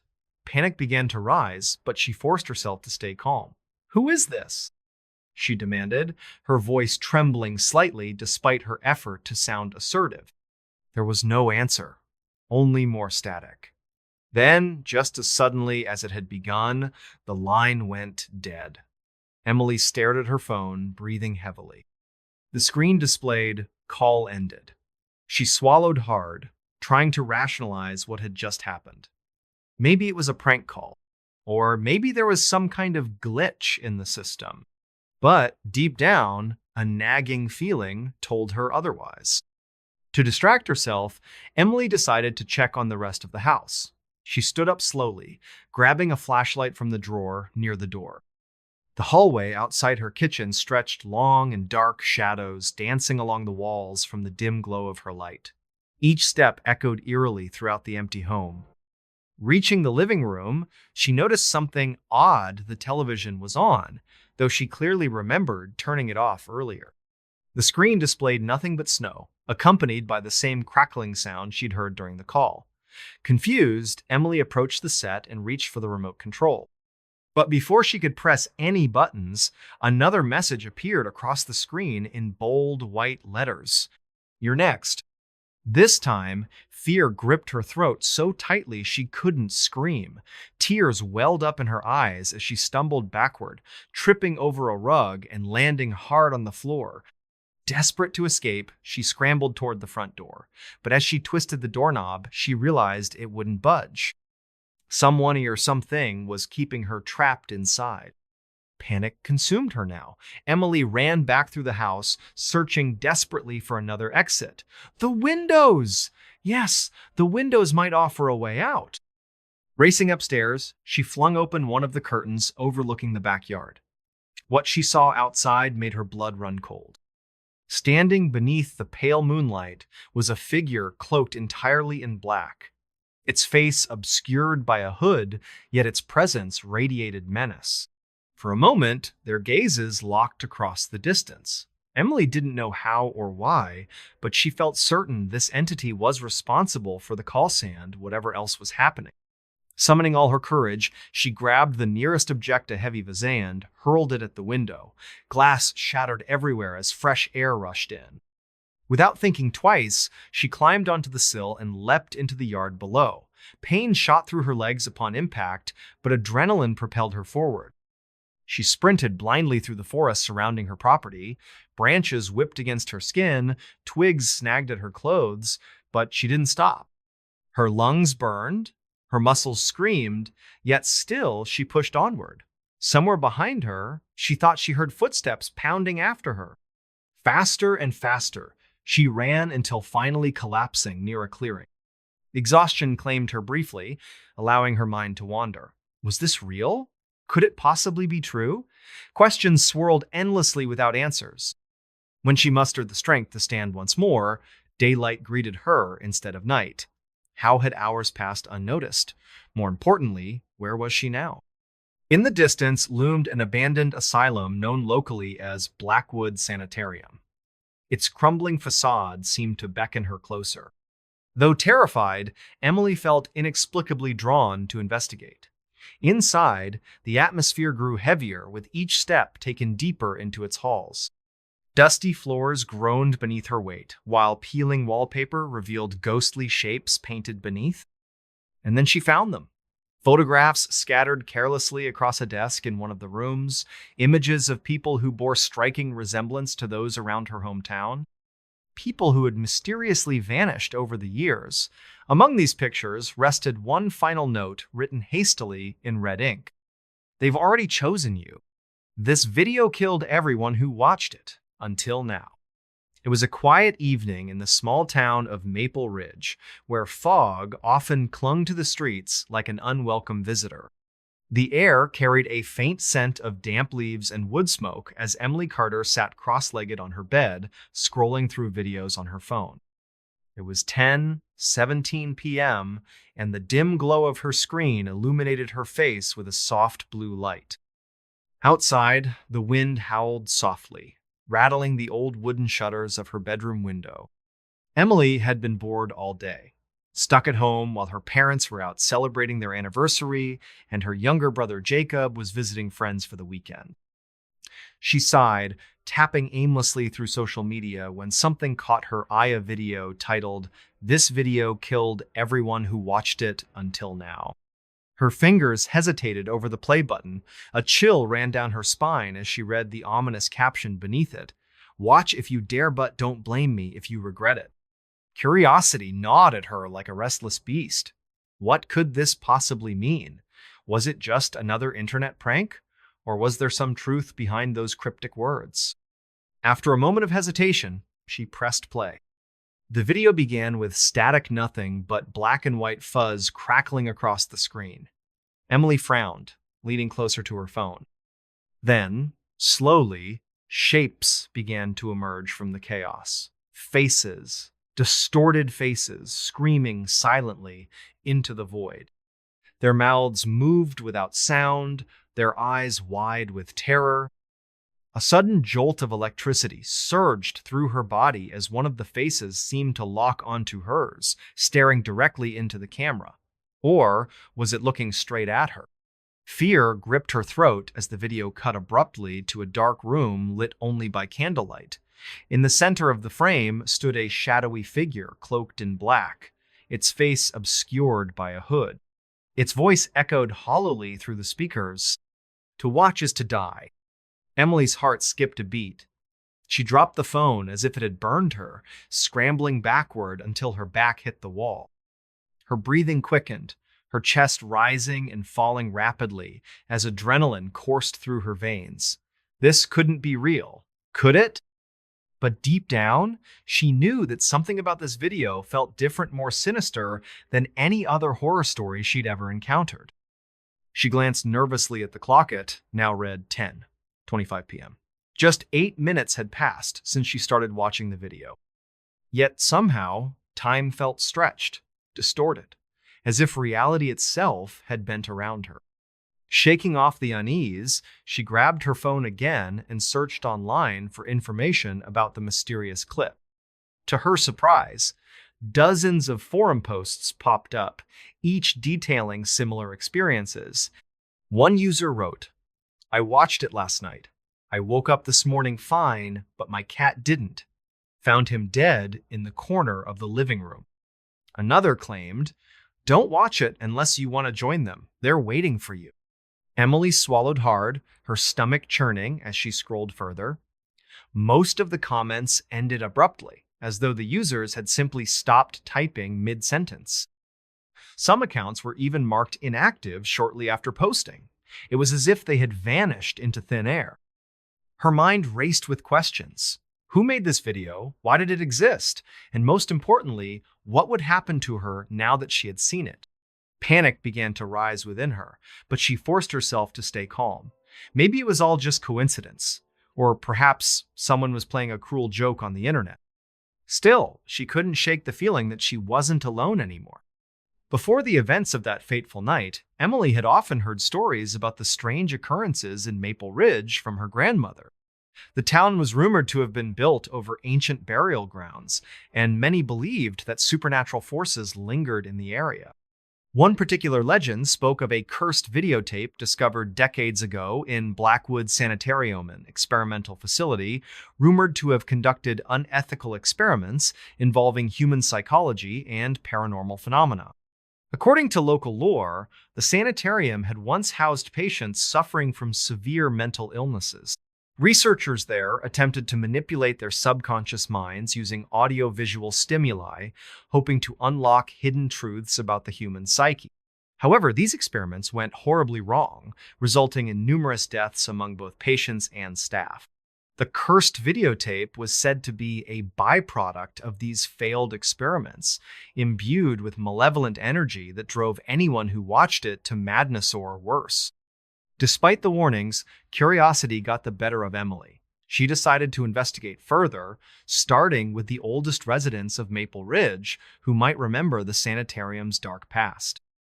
One elderly woman named Mrs. Thompson recounted tales of ghostly apparitions seen near the abandoned building, along with unexplained disappearances of people who ventured too close. Another man mentioned finding strange symbols carved into trees surrounding the property, which he believed were connected to rituals performed by the researchers. As Emily pieced together the fragments of history, she realized that the cursed video might not be just a modern urban legend. It could be a remnant of something far older and more dangerous. Emily was a typical teenager, balancing schoolwork, friendships, and family life.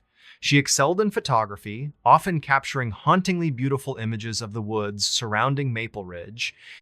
Little did she know that some of her photos contained subtle, anomaly shadowy figures lurking just out of sight that hinted at the darker forces at play. Her relationship with Jacob, her younger brother, added another layer to her character. Jacob was fascinated by urban legends and often regaled her with tales of haunted places around town. While Emily usually laughed off his stories, she couldn't help but feel a pang of guilt for ignoring his warnings now that she faced the consequences firsthand. At school, Emily kept the video a secret, fearing ridicule from her peers. However, strange things began happening around her. Classmates who had never spoken to her before suddenly avoided eye contact, whispering behind her back. Teachers reported seeing her name appear in strange contexts, such as graffiti scrawled on bathroom walls or cryptic messages left in library books. Even her best friend Megan seemed distant, claiming to have dreams about Emily being chased by a shadowy figure. These events left Emily feeling isolated and paranoid, unsure whom to trust. Yet, deep down, she knew she had to uncover the truth about the cursed video before it consumed her completely. Determined to uncover the truth behind the cursed video, Emily delved deeper into its origins. She visited the local library, where she uncovered dusty archives detailing the history of Blackwood Sanitarium.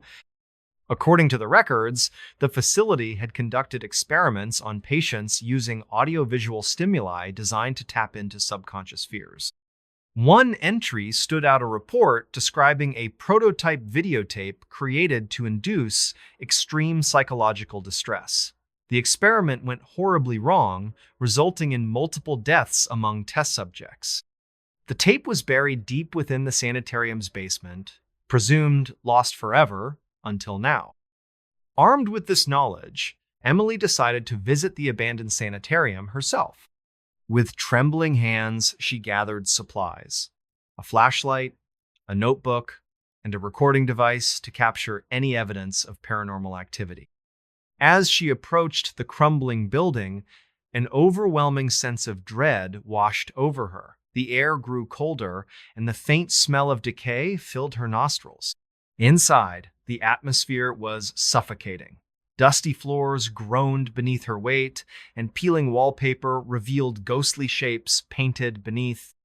Each room told a story of despair-broken furniture, scattered medical equipment, and eerie drawings on the walls depicting scenes of torment. Emily documented everything meticulously, hoping to piece together the puzzle of the cursed video. In one particularly unsettling room, she found a collection of VHS tapes labeled with cryptic phrases like Experiment 13 and Final Recording. Among them was a tape marked with the same title as the cursed video she had watched. This video killed everyone who watched it until now. Heart pounding, she hesitated before inserting the tape into a nearby player. What unfolded on the screen was beyond comprehension distorted images of screaming faces, whispers in an unknown language, and a shadowy figure moving unnaturally fast. At the end of the recording, a chilling message appeared: "You are next!" With no choice but to confront the entity responsible for the cursed video, Emily returned to the sanitarium later that night. Armed with courage and determination, she ventured deeper into the labyrinthine halls, following clues left behind by previous victims. Eventually, she came face to face with the shadowy figure from the video.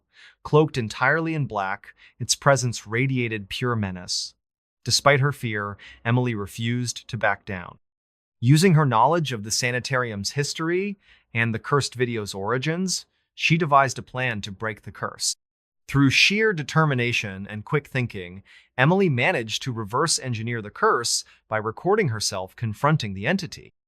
By exposing its origin and purpose, she broke the cycle of death, freeing both herself and countless others who had fallen victim to its power. Yet, as dawn broke and Emily emerged from the ruins of the sanitarium, she couldn't shake the feeling that something remained unfinished. That somewhere, in the depths of the forest, the cursed video still waited for its next victim. This expanded version adds layers of backstory, character development, and suspenseful twists to create a richer narrative experience. With careful pacing and emotional depth, the story becomes a gripping exploration of fear, curiosity, and survival.